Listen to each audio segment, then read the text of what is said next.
Pan's Labyrinth was written and directed by Guillermo del Toro, released in 2006. With our theme of fairy tales and folklore this month, this was instantly the movie that came to mind for me.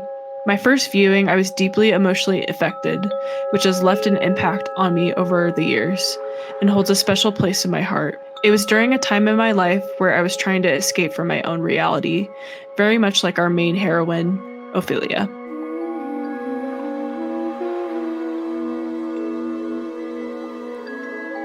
Once upon a time, there was a young girl named Ofelia who discovered a mysterious labyrinth near her new home. Ofelia meets a faun who reveals she is the reincarnation of the underworld princess Moanna. It is said that Princess Moanna visited the human world where the sunlight blinds her and erases her memory. She becomes mortal and eventually dies. To prove herself, Ofelia must complete 3 dangerous tasks. As she navigates both the real and fantastical worlds, Ophelia's stepfather, Captain Vidal, threatens her safety and that of her pregnant mother, Carmen. The story uses a bookend technique where the beginning and the end of the film mirror each other. Additionally, the opening shot is played in reverse, a cue that we are starting at the end and will then work narratively backwards to the beginning. The opening and closing of the film are also set to a lullaby. We think of lullabies as a sweet way of helping children into sleep, but the power of a lullaby can go further than that, to comfort and to heal, even under the most difficult circumstances. This really emphasizes the themes of the film and creates the fairy tale atmosphere. The film transcends traditional storytelling boundaries, weaving together elements of fantasy and the harsh reality of post-Civil War Spain in 1944. Within its rich tapestry of narrative, the film explores complex themes. We will explore how Pan's Labyrinth connects to fairy tales, femininity and womanhood, and escapism to create a compelling and thought-provoking cinematic experience.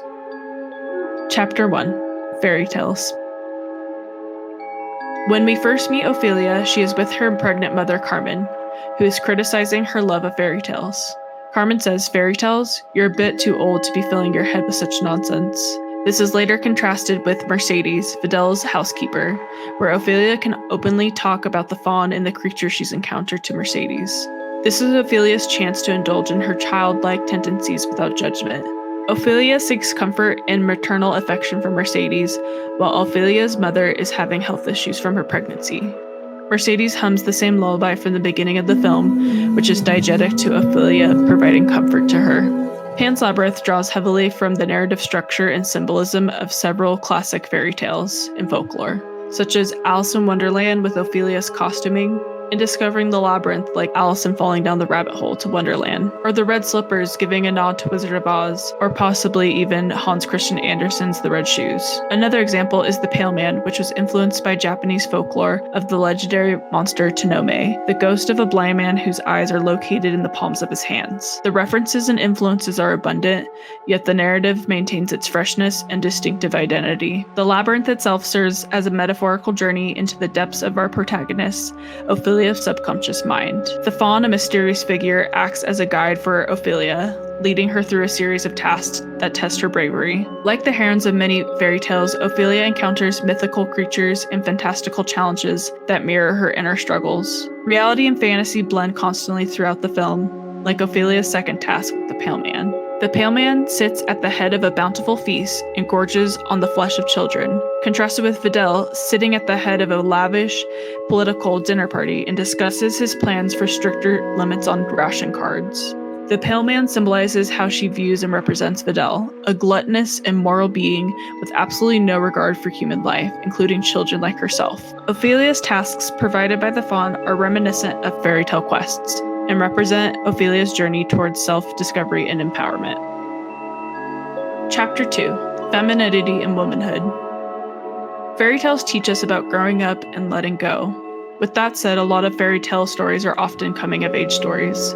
Ofelia is an adolescent transitioning to the time of puberty. The film has a lot of symbolism and themes with femininity and womanhood. There's a lot of imagery of the female reproductive system throughout the film. The image of the tree that is used on the movie poster, which is the same tree that leads Ofelia to the first task, to the giant toad, which has a likeness to the female reproductive organs. The encounter with the toad also symbolizes birth. The dying tree and the toad are linked to Ophelia's mother, The tree is a representation of Ophelia's pregnant mother who is suffering due to her problematic contractions. The toad is responsible for the suffering of the tree, representing Carmen's unborn child. After completing the first task with the giant toad, the magical book that was given to Ofelia by the faun bleeds into the shape of female reproductive organs. This is symbolic of Ofelia entering puberty, but also at that moment outside the door, Carmen's uterus is bleeding and seeking for help. Ophelia's character embodies the struggles and resilience of womanhood on a psychological level as well. A part of growing up is letting go of our childhood and facing the harsh realities of the world. We are reminded of this with Ophelia's mother. She says, "You're getting older, and you'll see that life isn't like your fairy tales. The world is a cruel place, and you'll learn that even if it hurts." As a viewer, I like the fantasy angle and Ophelia's perspective more, but there is a lot of truth with this statement. The film also explores the complexities of femininity in a patriarchal society. She seeks solace and empowerment in her imagination and courage. She has a rich inner world and has an openness and curiosity to the unknown and mysticism. The film portrays her as a multifaceted character navigating both the innocence of childhood and the harsh realities of adulthood. Ophelia's interactions with the brutal Captain Vidal highlight the stark contrast between innocence and brutality, emphasizing the vulnerability of women in society. Ophelia's character celebrates the strength and resilience of women in the face of adversity. Chapter 3: Escapism. Many of us turn to different forms of media and storytelling to escape our everyday lives to cope with life's struggles. My personal favorite is movies. Escapism is defined as the tendency to seek distraction and relief from unpleasant realities, especially by seeking entertainment or engaging in fantasy.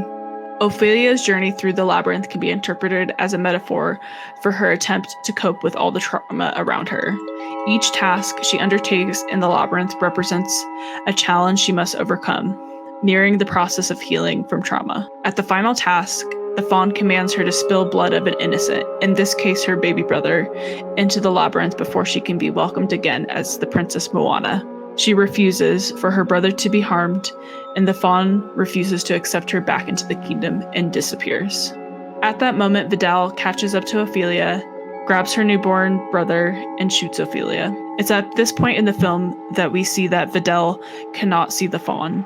There's been other signs throughout the film that Vidal has not been able to see the mystical creatures. Del Toro does not explicitly answer whether Ophelia's experiences are fantasy or reality, and instead leaves it up to the viewer. The ending can be interpreted multiple ways, but I think it's mostly broken down into two. One, the fairy tale ending, that everything she sees is real, so the ending can be viewed as happy, that Ofelia becomes Princess Moanna again and lives an eternal life. Or secondly, the tragic ending. It was all in her head, and it was a fantasy helping her through this difficult time in which she ultimately dies. The only way she was able to escape this tragic circumstance was through death. This can be further symbolized throughout history, even at the present, the innocents being killed through the cruelty of war and violence.